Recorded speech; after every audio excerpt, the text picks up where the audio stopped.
A paz do Senhor Jesus, estamos iniciando mais um Instantes Finais, este programa que tem por objetivo estudar as profecias bíblicas, os eventos escatológicos, e eu quero agradecer por sua audiência, a você que é cristão, a você que é evangélico, independente da sua denominação, a você que não é evangélico ou pertence a outra religião, mas sempre acompanha a nossa programação.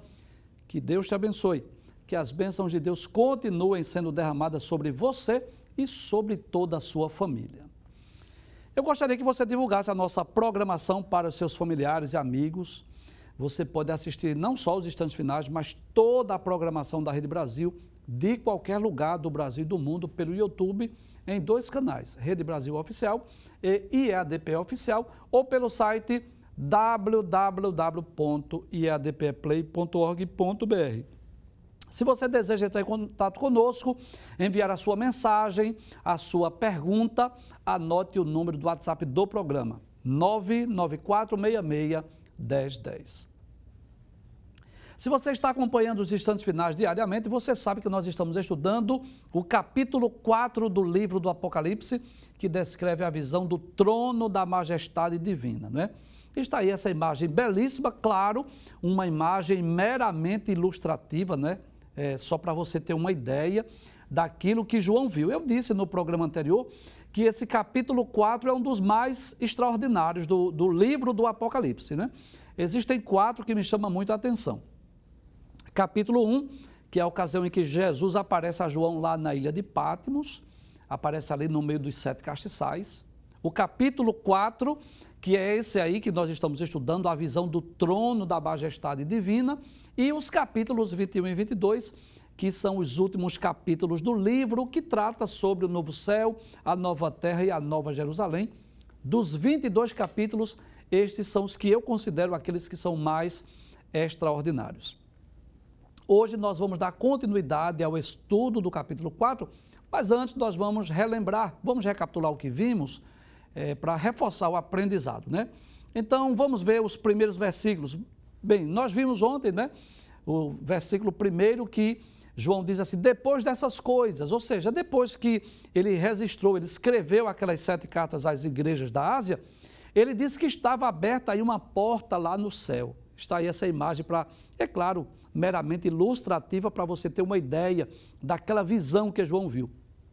Uma porta lá no céu estava aberta e ele ouviu aquela primeira voz que falou com ele, ou seja, a voz do próprio Cristo, dizendo assim, sobe aqui, mostrar-te-ei as coisas que depois dessa devem acontecer.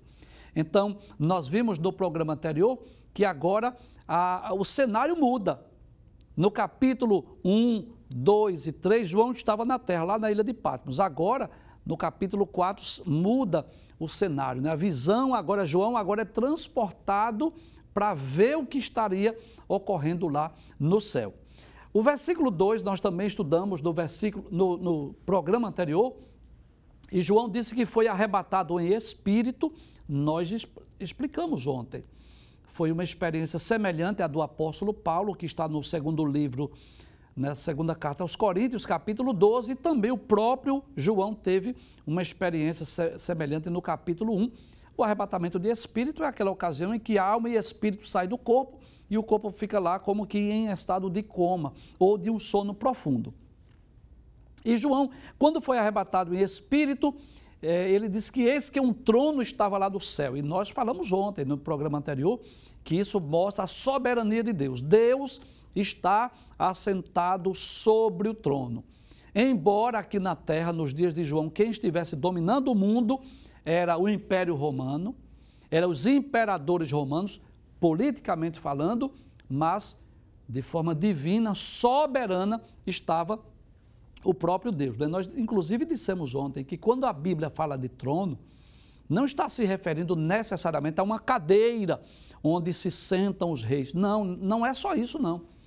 Trono na Bíblia, principalmente quando fala do trono de Deus, está falando desse governo, dessa soberania. Inclusive, nós lemos também no programa anterior, o capítulo 6 de Isaías, que Isaías também teve esta visão. Ele disse, no ano em que morreu o rei Uzias, eu vi ao Senhor assentado num alto e sublime trono.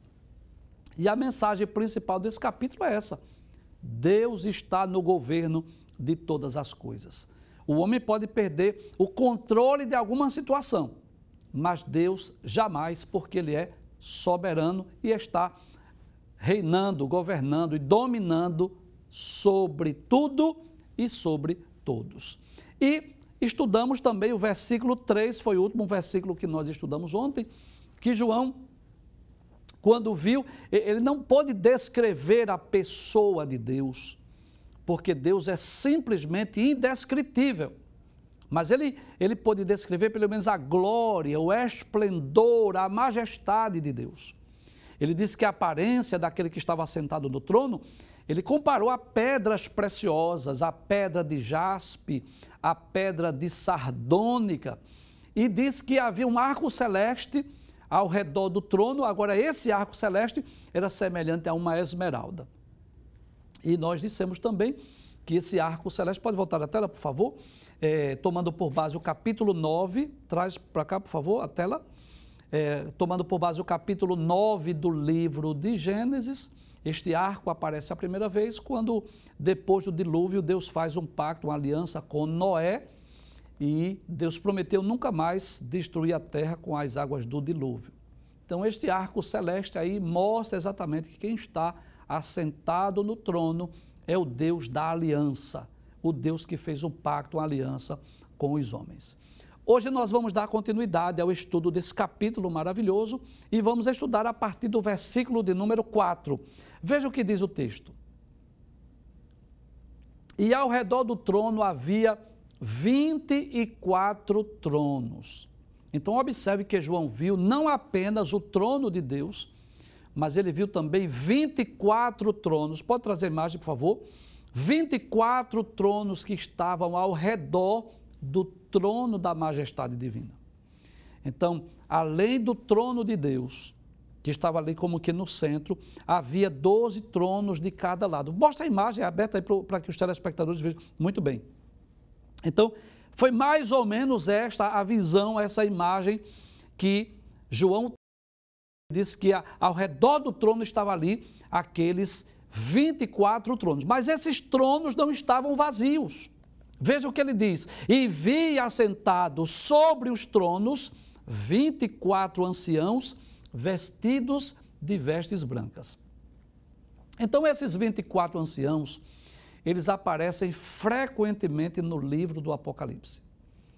Nós vamos ler vários textos aqui onde aparecem esses 24 anciãos. Primeiro, o texto vai dizer que eles aparecem vestidos, ao redor do trono, vestidos com vestes brancas, e diz também que eles tinham coroas. É o texto que nós estamos estudando, Ao redor do trono havia 24 tronos, e vi assentados sobre os tronos 24 anciãos, vestidos de vestes brancas, e tinham sobre a sua cabeça coroas de ouro. Nós podemos ver ainda, no capítulo 14, versículo de número 3, mais uma vez aparecem esses anciãos. Diz, e cantavam como cântico novo diante do trono, diante dos 4 animais e dos anciãos. Essa é aquela grande multidão, os 144 mil, que está cantando diante desses anciãos, E ninguém podia aprender aquele cântico, senão os 144 mil que foram comprados da terra. Quem está cantando aqui, na realidade, são os 144 mil, mas estão cantando diante do trono de Deus, onde estão também esses 24 anciãos. É interessante que o texto diz também que eles rendem homenagem com as suas coroas. Eles colocam as coroas diante do trono. Embora nós vamos estudar mais adiante esse texto, mas eu quero antecipar. Versículo 10 diz que os 24 anciãos prostravam-se diante de Deus, ou seja, adorando a Deus. E diz que eles lançavam as suas coroas diante do trono. Eles continuamente estão adorando, estão louvando a Deus no céu. Por exemplo, no capítulo 5, versículo 11, diz: E olhei e ouvi a voz de muitos anjos ao redor do trono, e dos animais e dos anciãos. e era o número deles milhões de milhões e milhares de milhares, então eles aparecem com frequência. Capítulo 5, versículo 14 diz: e os 4 animais diziam amém, e os 24 anciãos prostraram-se e adoraram ao que vive para sempre. No capítulo 7, versículo 11, aparece mais uma vez, e todos os anjos estavam ao redor do trono e dos anciãos. Então, mais uma vez, eles aparecem aqui. Capítulo 11 do livro do Apocalipse, versículo 16, diz assim: e os 24 anciãos que estão assentados em seu trono diante de Deus, prostraram-se sobre o seu rosto e adoraram a Deus. Nós poderíamos citar ainda capítulo 19, versículo de número 4. Mais uma vez aparecem esses 24 anciãos. Diz: e os 24 anciãos e os 4 animais prostraram-se e adoraram a Deus assentado no trono. Então, nós vamos perceber que eles estão presentes. Vários textos da Bíblia nos mostram, a presença desses 24 anciãos. Eles trazem a Deus as orações dos santos. Capítulo 5, versículo 6 diz: e olhei, e eis que estava no meio do trono e dos 4 animais viventes, e entre os anciãos um cordeiro, como havendo sido morto. E tinha 7 pontas e 7 olhos, que são os 7 Espíritos de Deus enviados sobre toda a terra. Então, nós vamos perceber, várias vezes eles aparecendo. Inclusive, um deles chegou a consolar João, quando João estava triste, estava chorando, porque ninguém era digno de abrir o livro, de desatar os selos. Capítulo 5, versículo 5. E disse-me um dos anciãos: não chores, eis aqui o leão da tribo de Judá, a raiz de Davi, que venceu para abrir o livro e desatar os 7 selos. Um deles agiu como intérprete de uma das visões de João, que foi aquela visão da grande multidão. Capítulo 7, versículo de número 13, diz assim: e um dos anciãos me falou dizendo: estes que estão vestidos de vestes brancas, quem são e de onde vieram? Ele pergunta a João, João disse: tu sabes. E ele disse: estes são os que vieram da grande tribulação. Então eles estão presentes, e é comum muitas pessoas. Jesus diz nesse texto, Mateus, capítulo de número 19, versículo 28, diz assim: e Jesus disse-lhes: em verdade vos digo que vós, que me seguistes, quando na regeneração. Então Jesus estava fazendo uma promessa específica para os 12, para aqueles que lhe seguiram durante o seu ministério terreno. Ele diz: aqueles que me seguistes, quando na regeneração o Filho do Homem se assentar no trono da sua glória, também vos assentareis sobre 12 tronos, para julgar as 12 tribos de Israel. Então Jesus fez aqui uma promessa específica para os 12. Claro, você sabe disso, que Judas Iscariotes perdeu a sua posição privilegiada porque traiu a Jesus e depois foi suicidar-se, e depois ele é substituído por Matias, vão assentar sobre os tronos. E aí cremos exatamente essa ligação entre esses 2 textos, a promessa de Cristo, e vamos ver no capítulo 4 do livro do Apocalipse a existência desses 24 tronos, representando aí tanto os patriarcas quanto os apóstolos. Vamos voltar ao texto? Vamos ver o que diz o versículo 5? Versículo 5. E do trono saíam relâmpagos e vozes e trovões, ou seja, e trovões e vozes. Então é importante nós lembrarmos que no contexto profético, relâmpago, trovões e vozes, trovões e relâmpagos, para nós aqui da terra, o sentido é que chuva, tempestade, são fenômenos da natureza, mas de maneira que estremeceu todo o povo que estava no arraial. Então esse momento fala exatamente quando Moisés levou o povo ao encontro com Deus. A Bíblia diz que houve trovões, que houve relâmpagos sobre o monte, de maneira que estremeceu todo o povo que estava no arraial. Mas essa não é a única ocasião nós vamos perceber também, na visão de Ezequiel, também Ezequiel viu relâmpagos que estavam ao redor do trono de Deus. Vamos ler a Bíblia, livro do profeta Ezequiel, no capítulo 1, versículo de número 13. No programa anterior nós lemos o versículo 1, hoje vamos ler o versículo de número 13 do livro de Ezequiel. Vejamos o que diz a palavra de Deus. Ezequiel capítulo 1, versículo de número 13 diz assim: E quanto à semelhança dos animais, o seu parecer era como brasas de fogo ardentes, como aparência de tochas, e fogo corria por entre os animais, e o fogo resplandecia, e do fogo saíam relâmpagos. Então nós vamos perceber, né, que diante daquela primeira visão, que é a visão dos querubins, ele também viu ao redor do trono que saíam relâmpagos. Também no futuro, né, na ocasião da abertura do 7º selo, a Bíblia nos diz lá no livro do Apocalipse, que nós vamos estudar esse texto, no capítulo 8, versículo 5, que também houve terremotos, houve trovões, houve relâmpagos. Capítulo 8, versículo 5 do livro do Apocalipse. E o anjo tomou o incensário e o encheu do fogo do altar e o lançou sobre a terra. E houve depois vozes e trovões e relâmpagos e terremotos. Assim nós podemos entender que os relâmpagos, os trovões que saíam do trono, eles representam exatamente a manifestação do poder de Deus. É claro que você já sabe disso, que são palavras humanas para descrever uma gloriosa visão. Então João teve o privilégio de estar ali diante do trono de Deus. Então ele usa essa linguagem humana, fazendo o que? Comparações, para que nós pudéssemos ter uma ideia. Eu não posso comparar de forma alguma esses trovões e relâmpagos com os fenômenos da natureza que nós estamos acostumados a ver e ouvir, porque os trovões e relâmpagos aqui na Terra, eles causam um certo medo, um certo pânico, um certo pavor das pessoas. Tem pessoas que têm pavor, têm medo quando está trovejando, quando está chovendo, principalmente se for durante a madrugada.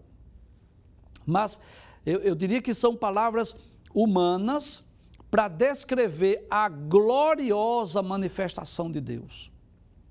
Então, diante daquilo que João estava presenciando, o trono da majestade, da glória de Deus, ele usa essa linguagem para descrever aquela glória, aquele esplendor, aquela majestade diante do trono da majestade divina. Mas é interessante o que João disse que estava diante do trono ainda. Vamos ver o texto? Ele diz, e do trono saíam relâmpagos e trovões e vozes. E ele diz, e diante do trono ardiam 7 lâmpadas de fogo. E ele diz que as quais são os 7 Espíritos de Deus. Bem, você deve lembrar do que nós já explicamos em programas anteriores, né? Essa expressão 7 Espíritos de Deus não significa dizer que existem 7 Espíritos de Deus lá no céu. Não, não é isso. Refere-se, na verdade, à plenitude ou à totalidade do Espírito Santo. É importante nós lembrarmos isso. O número 7 na Bíblia, qual é o significado dele? Significa ser completo, ser suficiente, transmite a ideia de perfeição, de completude, de totalidade. Então, quando João viu aquelas 7 lâmpadas, representa o quê? A manifestação sobrenatural, a plenitude da ação do Espírito, ou seja, diante do trono de Deus está o Espírito Santo atuando, agindo, ele que é onipresente, claro, que está com a igreja aqui na terra, mas também está lá no céu com Deus. Vamos para o versículo de número 6, vejamos o que diz o versículo 6. Ele diz, e havia diante do trono como mar de vidro. E ele disse que também era semelhante ao cristal. Então João viu diante do trono, não foi um mar de vidro, mas algo semelhante a um mar de vidro. E eu costumo sempre dizer, né, que essas belezas, pode trazer a tela, por favor? As belezas, as maravilhas celestiais, elas são simplesmente indescritíveis. São belezas, não é, infinitamente maiores, superiores à beleza aqui da terra. Tem muita coisa que João viu que, na verdade, são simbólicas. O apóstolo tenta apenas trazer uma comparação para que nós pudéssemos ter uma ideia daquilo que existe lá no céu. Isso nos faz lembrar alguns textos bíblicos. Então, por exemplo, lá na primeira carta de Paulo aos Coríntios, você já conhece esse texto, não é? Primeira carta de Paulo aos Coríntios, lá no capítulo de número 2, versículo de número 9, veja o que é que Paulo diz, veja que coisa interessante. Paulo diz assim: mas como está escrito, as coisas que o olho não viu, o ouvido não ouviu, e não subiram ao coração do homem, são as que Deus preparou para os que o amam. Então, o que foi que Deus preparou para aqueles que o amam? São coisas que o olho não viu, o homem não vê, não consegue enxergar aqui na terra, a menos que ele tenha uma experiência sobrenatural como João ou como o apóstolo Paulo. Segundo, o texto diz que o ouvido não ouviu. Então não dá para descrever, não dá para explicar, não dá para falar com detalhes, porque são coisas que estão além da mente humana, do conhecimento humano. Por isso Paulo diz que o ouvido não ouviu, e ele diz que não subiu ao coração do homem. Então, embora nós tenhamos uma ideia das coisas gloriosas, maravilhosas que estão no céu, mas tenhamos a certeza disso, que é algo mais glorioso, mais sublime do que nós podemos pensar ou imaginar. Inclusive, eu sempre digo isso, e eu gostaria de repetir mais uma vez, que o apóstolo Paulo, não é, que é o maior teólogo da Bíblia, do Novo Testamento, este grande homem de Deus, ele teve a oportunidade de escrever sobre as doutrinas basilares da fé cristã. Paulo foi o homem que teve a incumbência de escrever 13 cartas, onde nessas cartas ele vai falar sobre a universalidade do pecado, a doutrina da graça, da justificação pela fé, do arrebatamento da igreja, da ressurreição e muitas outras doutrinas que estão na Bíblia Sagrada. Mas veja que coisa interessante. No capítulo 12 da segunda carta aos Coríntios, Paulo teve um arrebatamento de espírito. Paulo esteve lá no paraíso. Aí ele diz, lá no versículo de número 3 em diante: e sei que o tal homem, se do corpo, fora do corpo, não sei, Deus o sabe, foi arrebatado ao paraíso e ouviu palavras inefáveis, de que ao homem não é lícito falar. Então, aquilo que Paulo ouviu não dava para descrever. O que é uma coisa inefável? É uma coisa indescritível, que não tem como falar, que não tem como se expressar. Então, eu penso, ao ler essa revelação que Paulo teve, as visões de João, que Deus mostrou para ele, e ele descreveu em palavras humanas aquilo que estava ao alcance, a visão. Então, por isso que ele compara aí com pedras preciosas. Ele diz que viu um mar de vidro. Foi a comparação, foi a única coisa que João pôde descrever para que nós tivéssemos uma ideia daquilo que está diante do trono de Deus. Vamos voltar ao texto? Veja o que diz: e havia diante do trono como mar de vidro, semelhante ao cristal. E ele diz, e no meio do trono, e ao redor do trono, 4 animais cheios de olhos, por diante e por detrás. Bem, primeira coisa que eu gostaria de esclarecer aqui é que não cremos que esses animais sejam literais. Cremos que são simbólicos. Não acredito que exista animal do céu. É claro que o texto está falando de animais, nós vamos falar sobre isso nos próximos programas, mas não cremos que são animais no sentido literal. Cremos sim que são seres espirituais. Nós cremos que são, na realidade, serafins. E por que nós cremos que são serafins? No mesmo texto, no capítulo 4, no versículo de número 8, veja o que a palavra de Deus diz. E os 4 animais tinham cada um, respectivamente, 6 asas, e ao redor e por dentro estavam cheios de olhos, e não descansam nem de dia nem de noite, dizendo: Santo, Santo, Santo é o Senhor Deus Todo-Poderoso, que era e que é e que há de vir. Então observe que nesse texto diz que eles têm 6 asas, e que eles não cessam de dizer: Santo, Santo, Santo, como os serafins que o profeta Isaías viu na sua visão. Você lembra disso? Lá no livro de Isaías, capítulo de número 6, veja o que diz a palavra de Deus. Isaías capítulo 6, ele disse: e os serafins, versículo 2, e os serafins estavam acima dele, cada um tinha 6 asas, com 2 cobriu o rosto, com 2 cobriu os pés e com 2 voavam. E clamavam uns para os outros, dizendo: Santo, Santo, Santo é o Senhor dos exércitos, toda a terra está cheia da sua glória. Então, nós vamos perceber aqui que estes animais, que está lá no capítulo 4, que foi que João viu. João teve a visão do trono da majestade. João viu ao redor do trono 24 tronos. Quem eram esses 24 tronos? Fala exatamente dos 12 patriarcas, representando os crentes do Antigo Testamento, e os 12 profetas, representando os crentes do Novo Testamento. Mas diante do trono, João viu esses 4 animais. Ou seja, nós acreditamos, nós cremos que esteja se referindo aos serafins, porque os serafins são anjos adoradores. A Bíblia nos fala sobre 4 categorias de anjos. Se você tem a declaração de fé das Assembleias de Deus, você pode ler lá na página 88, que vai falar com mais detalhes. São 4 categorias. Por exemplo, os anjos. Quem são os anjos? Os anjos são os mensageiros. São aqueles seres que trazem anúncio, que trazem mensagens. No Antigo e no Novo Testamento, a Bíblia está repleta de ocasiões em que os seres angelicais trazem mensagens. Por exemplo, deixa eu citar 2 ocasiões bem conhecidas, que está lá no Evangelho escrito por Lucas, no capítulo 1, versículos 11 e versículo 30. Foi um anjo que apareceu a Zacarias para falar a ele sobre o nascimento de João Batista, para dizer que Isabel estava grávida, que ela iria dar à luz um filho. O anjo apareceu e disse a Zacarias: não temas, a sua oração foi ouvida.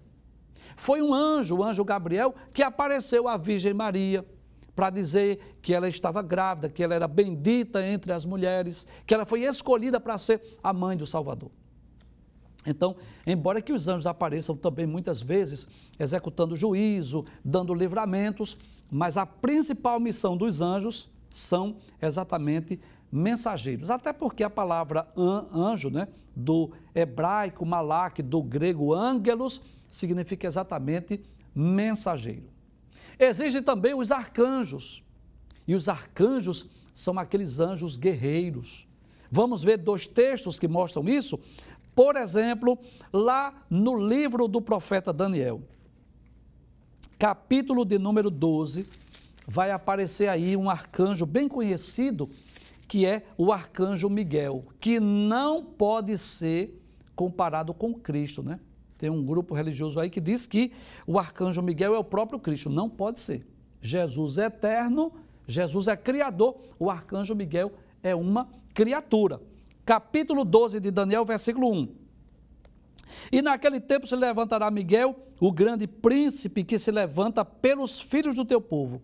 E haverá um tempo de angústia, qual nunca houve desde que houve nação até aquele tempo, mas naquele tempo livrar-se-á o teu povo, todo aquele que se achar escrito no livro. Então está falando aqui exatamente desse grande príncipe, exatamente do arcanjo Miguel. Eu poderia citar ainda lá no Novo Testamento, lá na Epístola Universal de Judas, versículo de número 9, que mostra de forma mais clara que Miguel é um arcanjo. Versículo 9 diz: mas o arcanjo Miguel, quando contendia com o diabo e disputava a respeito do corpo de Moisés, não ousou pronunciar juízo de maldição contra ele, mas disse: o Senhor te repreenda. Então os anjos são mensageiros e o arcanjo são anjos guerreiros, aqueles que lutam, que combatem, né, contra os anjos maus. Existem os querubins, que são anjos protetores. Você lembra lá em Gênesis capítulo 3, versículo 24, que quando os nossos pais pecaram, desobedeceram, Deus pôs querubins para guardar o caminho da árvore da vida?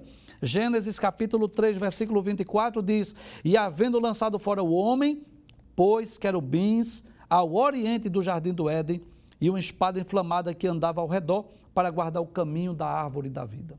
Inclusive lá na Arca da Aliança, no propiciatório, Deus disse a Moisés que fizesse 2 querubins e estavam olhando para dentro da arca e cujas asas tocavam uma na outra, mostrando exatamente que Deus habita entre os querubins. Então, existem os anjos, que são mensageiros, o arcanjo, que é um anjo guerreiro, existem os querubins, que são anjos protetores, e finalmente os serafins. Quem são os serafins? São aqueles anjos que dedicam-se exatamente à adoração.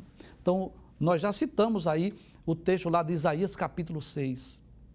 Então, nós cremos que esses animais que estão cheios de olhos, abre a tela por gentileza, que possuem 6 asas, eles representam os serafins. Agora, por que é que eles estão com o rosto de animal? Você vai perceber aí que um deles tem o rosto como o rosto de leão, o outro tem o rosto como que de um cordeiro, o outro tem o rosto como que de homem e o outro o rosto como que de uma águia. Então, você sabe quem são esses 4 animais que estão cheios de olhos? Por que que ele é descrito dessa forma?